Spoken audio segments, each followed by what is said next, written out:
headed back down here to the winery, vineyard. Gotta load the rest of this hay out. It's only 10 bales. We cut down here behind the house.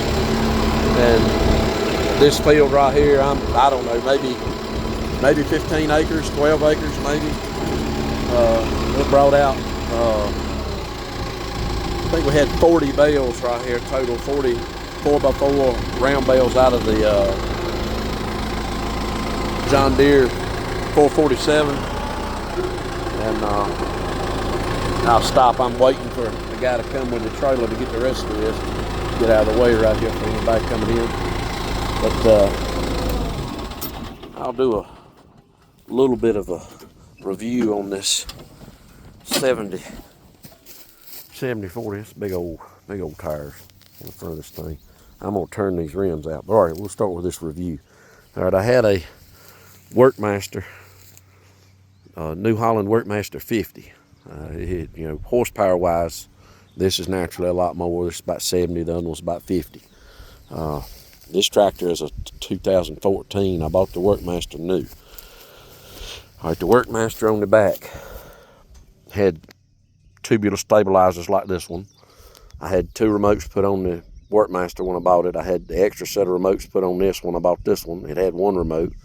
The Workmaster, I liked the 3-point hitch better on it. It had a telescopic lift arm right here, which made it really nice about hooking up. You don't have to get but so close, and then you can go the rest of the way.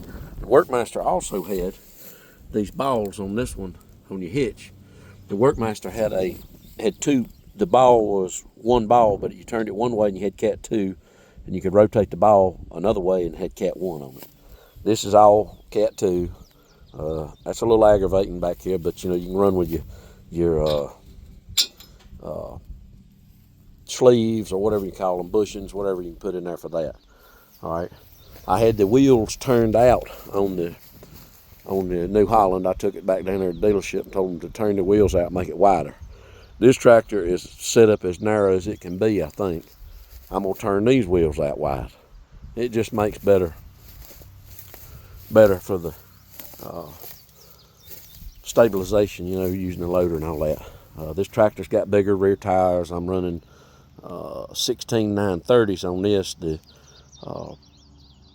New Holland had 12.4 something 28s. So it's a little bit different. It had regular steel rims. This has got the cast centers. I'm running radial tires. So the tire package on this one, it's a bigger tractor. It's a little bit upgrade. The loader on this tractor, I like the loader just fine. I don't have no complaints about the loader. I did have them put the 3rd function on this for me at the dealer. I did have them change this over. I went over this a little bit before. This has got that Euro latch business on it. Well, they bought this. I told them I wanted skid steer quick attach stuff on it. Well, I thought they would get rid of this. All this Euro latch, go back to the pins. All this does is it offsets your hitch forward a little bit, which loses a little weight on your pickup. Not drastic, but enough. But the other thing I really don't like about this is it's clinking and clanking and making racket all the time. It just makes a lot of noise up here because it's an extra piece that I wanted this gone, and I wanted Bobcat stuff here. Plus, it's a little tight right here getting your hands in here. These levers aren't quite, you can mash your hand, beat your hands up getting in here to this, whereas if it was all, I guess people understand what I'm saying, if it was just a Bobcat hitch and not 2 hitches here, you'd have, which is what I'm saying. Instead of having 1 quick hitch, now I got 2 stinking things on here. I got my Bobcat hitch, and then you got this thing still on here. I don't like that. I must not have been very clear about what I wanted when I told the guy to get rid of that and fix that. Of course, they did that the cheap way. But anyway, back to this. I installed this. This is for carrying my chainsaw. Love that. Recommend that to anybody. You can look them up on eBay. It's just a chainsaw carrying case. This is plastic. You can lift this piece out of here if you want to get rid of this. It bolts. The scabbard is plastic. The rest of the mount is all metal. Big U-bolt here goes around the bracket of your loader. Works great. They did a semi-decent job at the tractor place putting the third function lever, button, whatever you want to call it, on this. Now, let's get into the crux of this thing. I like the exhaust up in the air like that. This tractor's a nice tractor. I mean, it only had 150 hours on it when I bought it. I don't know what somebody did that only had that few on it, but anyway, here's what I don't like.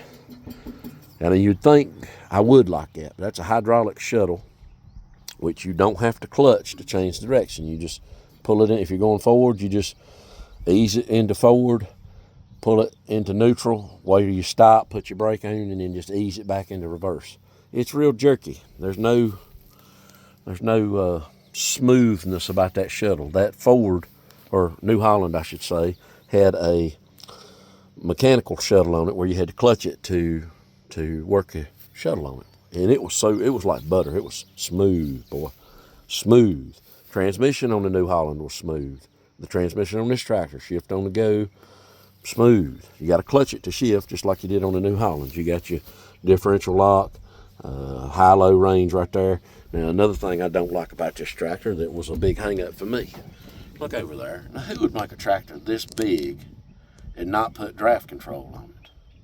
I didn't yeah, that's my fault for not paying attention and noticing it. I liked the tractor so good, I didn't even pay attention to that. I'll be honest, I just assumed that this size tractor would have draft on it. I like the fact that it's got a mechanical lever for the PTO. It's independent PTO. You don't have to touch your clutch or nothing. A lot of people don't understand that. It's independent. You crank the tractor, you can just put that in and out of gear as you want to. You don't have to clutch or do nothing like live power or two-stage power is when you got to push the clutch and you feel a detent in the pedal. The clutch works the tractor, and then there's another clutch that works the PTO implement. The other thing that I like about this tractor better than I did the New Holland is the four-wheel drive lever right there. You just reach down and pull that up. You just lift that lever straight up. The New Holland had linkage underneath it. When underneath the seat, it had a little lever right here that it cammed backwards, and it went down to linkage, and it cammed on the side of the rear end. And sometimes your bike couldn't get it out of four-wheel drive. And I drive up and down the road with it. You know, when I go from one field to the next, you got to take it out of four-wheel drive, or you're going to tear it up. I like the fact that the fuel tank is back, or the fill point is back here. The fuel tank's under the running board on the driver's side here, I guess you'd say. I ain't too keen about it being plastic in some ways. I mean, it won't rust. I mean, they got to put it somewhere, and it's got somewhat of a, I guess you'd call a skid plate under it, but I think it might be sheet metal or something, but it's got some structure under here. But anyway, and they did make an attempt to put a skid plate under the hydraulics over there. The New Holland I had, I mentioned that. It was a little bit cumbersome under there. But all in all, underneath this thing, it's a pretty solid machine. I like the way the axle is in this tractor better than the New Holland. The New Holland, I assume this has got like a planetary gear in here. And the New Holland had an open knuckle right here. And you could just sort of see what was going on in here. And I'm going to be honest with you, there's some potential to get some stuff in there and cause some problems, or at least I thought it would be, but I never had any problems. Never had any problems with it. When you're loading hay, round bales especially, some of the twine sometimes will be down on the side of the hay, and then when you pick it up and start turning, the twine will drag the ground, and it'll pinch off, and you'll catch it in the front tires and stuff, and it has potential to get hung up in some stuff. You just have to really watch what's going on with that. But pros and cons. All right, this versus the New Holland. The New Holland was a nice tractor, no problem. Sometimes electrically, it wouldn't start. I know this video is getting long, but anyway. All in all, I like the way the New Holland functioned with the shuttle much better than I do this tractor, because it's just not smooth. And somebody out there watching maybe can tell me there's some adjustment I can do to that. But when you start easing it into gear, you can feel it start to pull, and then when you pull it on into gear, it just kind of snaps and jerks. I've tried everything I know to be smooth with it. I've tried to use the clutch, and it just bites. I don't know what it's. I may call the dealership and see if I can't get it adjusted, or maybe they can tell me something to adjust on it. But it's not smooth by no means.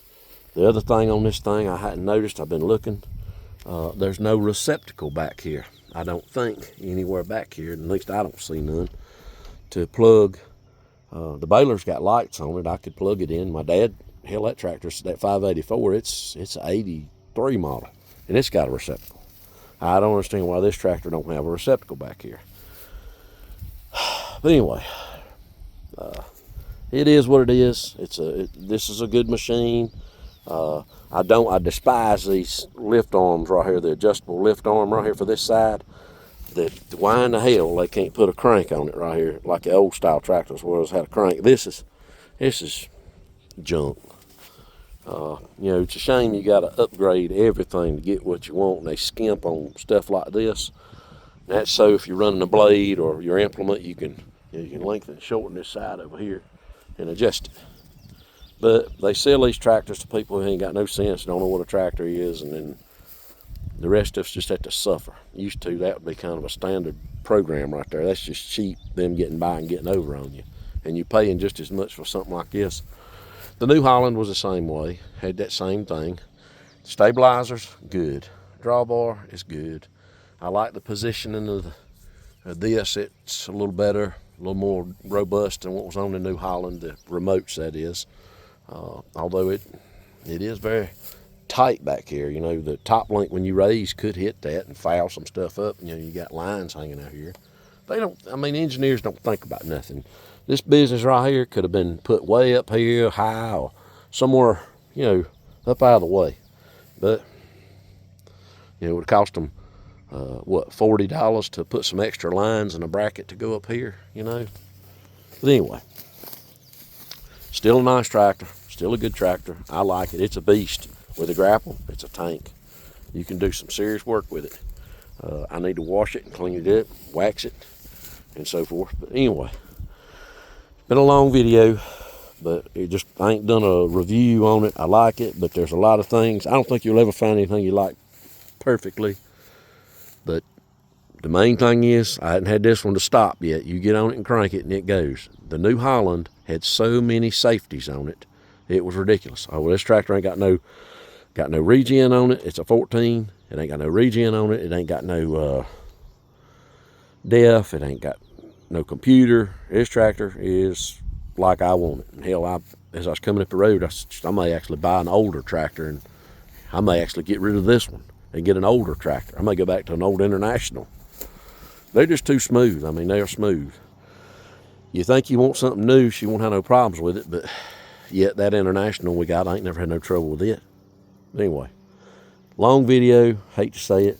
I know most of the time the shorts are the one that gets most of the views, but Kubota 7040, it's a good tractor.